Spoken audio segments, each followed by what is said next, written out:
मैं कल सुबह सोहना गया था। सोहना के इलाके में मैंने यात्रा की वास्तविकता में राहुल जी के साथ।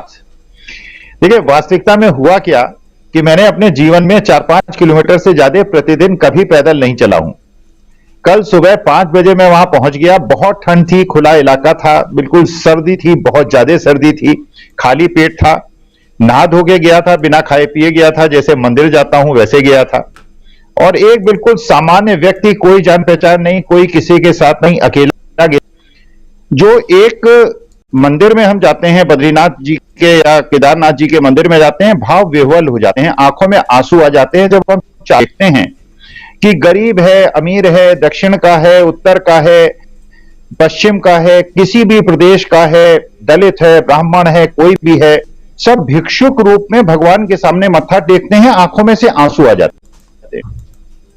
उसी प्रकार से जब इस यात्रा में जुड़ा, वास्तविकता कह रहा हूं राजीव जी, मेरी में 15 किलोमीटर चलने के बाद 3-4 बार आंसू आए। एक थाने के सामने जाके 5-6 वहां पुलिस कांस्टेबल खड़े थे, लड़के थे, लड़कियां थी, यंग थे बिल्कुल। मैंने उनसे पूछा कि पड़ाव कितनी दूर है, क्योंकि मैं थक गया था, उस समय थकान थोड़ी महसूस हुई थी। तो उन्होंने कहा कि सर आप क्या करते हैं, क्योंकि बुजुर्ग देखा, सफेद बाल देखे, और इतने प्यार से, इतनी इज्जत से बात की। खाने के साथ अंदर जो है खाने का इंतजाम है, आप आइए, विश्राम कीजिए और कुछ खाना खाइए। मेरी आंखों में आंसू आ गए, उन्होंने भी महसूस किया कि मेरे आंखों में आंसू आ गए। मैंने कहा इतना देश है, इतना सुंदर देश है, इतने सुंदर तुम लोग बच्चे हो, इतने प्यारे बच्चे हो, बुजुर्गों को इतना आदर हो, सभी धर्म जाति के लोगों को आदर देते हो, अच्छे लोगों को आदर देते हो, कितना प्यारा देश। मैंने ये सोचा था राजीव जी कि जब ये 15 किलोमीटर चल के आऊंगा, इस ठंड में आऊंगा, तो मेरे पैरों में दर्द होगा, मेरे शरीर में दर्द होगा। मैं आपको सच्चाई बता रहा हूं, शाम तक मेरे शरीर में इतनी स्फूर्ति थी। आज या शाम को या पूरे दिन मुझे महसूस नहीं हुआ कि मैं पैदल चला, जो मैं सोच नहीं पा रहा था। वास्तविकता में जिस प्रकार की एक अनुभूति होती है, कितना प्यारा देश है, इस प्यारे देश को, इस सुंदर देश, देखिए हमारी एक तो जननी मां थी जिसने मुझे जन्म दिया था, उसकी मृत्यु हो गई, और जिसको हम मानते हैं, जिसने हमने पाल पोस के बड़ा किया, जिसने अपने आंचल में हमको आश्रय दिया, वो भारत माता है। इतने प्यार करने वाली भारत माता है। इसको 8 साल के अंदर इन लोगों ने कितना परेशान कर दिया, कितना हिंदू मुसलमान सिख ईसाई में बांट दिया, किस प्रकार दलितों को पेड़ों से पकड़कर पीटा, जैसे दलित लड़की को अंधेरे में 12 बजे रात को बिना किसी उसके माता पिता की अनुमति के केरोसिन का तेल डला दिया, और एक पत्थर मारने के आरोप में आरोपी के घर में बुलडोजर चला दिया। लेकिन जिस व्यक्ति ने अपनी जीप से किसानों को कुचल दिया, उसके घर पे बुलडोजर नहीं चला। मुझे लगा इतने प्यारी भारत माता, जिसने अपनी सभी संतानों को, 135 करोड़ लोगों को अपने परिवार की तरह प्यार दिया है, स्नेह दिया है, जो आपस में मिलजुल कर हमेशा रहा है, उस परिवार को 8 साल में कैसे तोड़ने का प्रयास हुआ। और जो राहुल जी ने बात कही, वास्तविकता में एक बुजुर्ग की हैसियत से, क्योंकि देखिए मेरा स्टेशन आने वाला है, मैं जानता हूं मेरा स्टेशन आने वाला है, लेकिन जब अपने देश को, युवाओं को, जब इस देश की युवा शक्ति को, और एक धक्का नहीं लगा, मुझे ऐसा नहीं कहीं महसूस हुआ कि मुझे किसी ने क्रॉस करने की कोशिश की हो, पावर करने की कोशिश की हो, बुजुर्ग देखकर ये सोचा हो कि इसको पीछे हटा दो। इतना प्यारा माहौल। तो इतने प्यारे देश को जिसने तोड़ा, जिन लोगों ने तोड़ा और बिल्कुल विभाजित कर दिया, राहुल गांधी ने, वो जो एक भावना होती है, एक देश के प्रेम की भावना होती है, जो राष्ट्रभक्ति की भावना होती है, जो राष्ट्र प्रेम की भावना होती है, वास्तविकता में राहुल गांधी ने वो जगा दी है। ये देश के लिए बहुत शुभ संकेत है, हम सबके लिए बहुत शुभ संकेत है, मेरे जैसे शिक्षक के लिए बहुत शुभ संकेत है, मेरे जैसे बुजुर्ग के लिए बहुत शुभ संकेत है, क्योंकि मैं चाहता था कि मेरा देश मैं देखूं, एक मजबूत राष्ट्र के रूप में देखूं।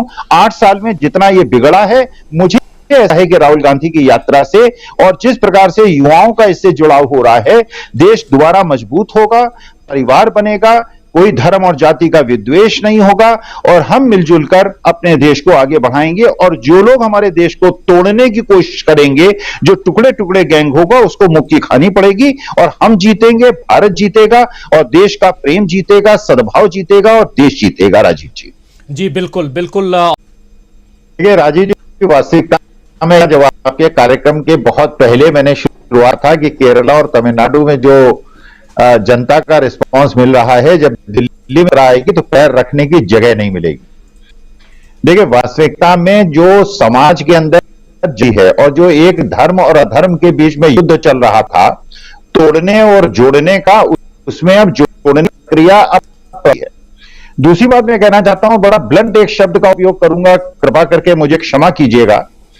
आज से 4 महीने पहले तक राहुल गांधी का जो इमेज बनाया हुआ था, बस इमेज जनता में, शिक्षक हूं, अपने छात्रों से जब संवाद करता हूं, वो एक राहुल गांधी का शब्द एक लायबिलिटी था। के बाद आज की तारीख में राहुल गांधी का जो लायबिलिटी से कंप्लीट ट्रांसफॉर्मेशन एसेट की तरफ हुआ है। तो इस चीज के मत आंकिए, जब वो वाला राहुल गांधी जब बिहार जाता था, महाराष्ट्र जाता था, तो 50 यात्रा करने के बाद भी वो प्रभाव नहीं छोड़ता था।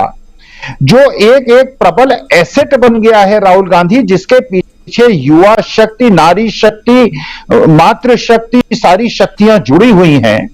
तो लायबिलिटी से एसेट के ट्रांसफॉर्मेशन, और उसके बाद ये वाला राहुल गांधी जब महाराष्ट्र जाएगा और मध्य प्रदेश जाएगा और राजस्थान जाएगा और छत्तीसगढ़ जाएगा और बेंगलोर जाएगा, कर्नाटका जाएगा, तो उसका जो असर होगा, इतना प्रबल असर होगा कि उसको बीजेपी झेल नहीं पाएगी। देखिए, यह बात बिल्कुल स्पष्ट हो गई है कि ये जो लड़ाई थी, ये लड़ाई बहुत पुरानी थी और बहुत अच्छे चक्रव्यूह बना के बीजेपी ने रची थी। आज के तारीख में उस चक्रव्यूह को केवल अभिमन्यु ने भेदा नहीं है, बल्कि उनके धनुर्धर और रथवीर थे, जो वीर बलवान थे, आज वो बिल्कुल पराजित और बिल्कुल धराशायी मुद्रा में हैं। तो जब चुनाव होंगे, फिर मैं अब आपको कहता हूं, और उसके बाद जब आप डिस्कस करेंगे, इसको दोबारा हम रिपीट करेंगे। ये वाला राहुल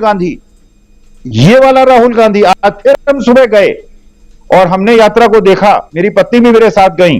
मेरे कई रिश्तेदारों का आखिर लिए क्या पागलपन है यार, सुबह 4 बजे उठ के तुम यार ठंड में चले जाते हो। मैंने कहा, ये पागलपन की लड़ाई है। हम भी पागल हैं, वो हैं। देश को तोड़ने वाले भी तोड़ने की पागलपन में जुटे, और हम लोग देश को जोड़ने के पागलपन में जुड़े हुए हैं।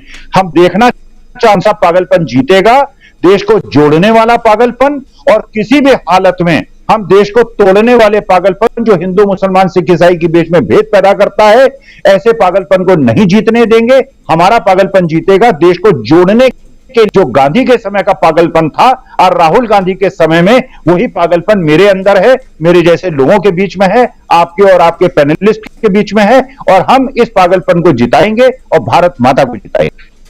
जी बिल्कुल सही कह रहे हैं, पागलपन बनाम पागलपन। हमारे चैनल से जुड़े रहने के लिए YouTube पर टाइप करें DB लाइव, सब्सक्राइब बटन को क्लिक करें और बेल आइकन को दबाना ना भूलें, ताकि खबरें आप तक पहुंचती रहें। देखते रहिए DB लाइव, क्योंकि यहाँ हैं खबरें लगातार।